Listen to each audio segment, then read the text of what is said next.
егіздік, иә, өйткені бала су тимей қалса, ол өскен кезде қызарып кететін болады. Енді балалар, баланың тырнағын аламыз, иә?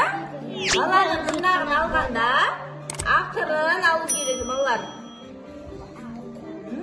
Осылай, ырымдап аламыз сосын, кішкене шашын аламыз, иә?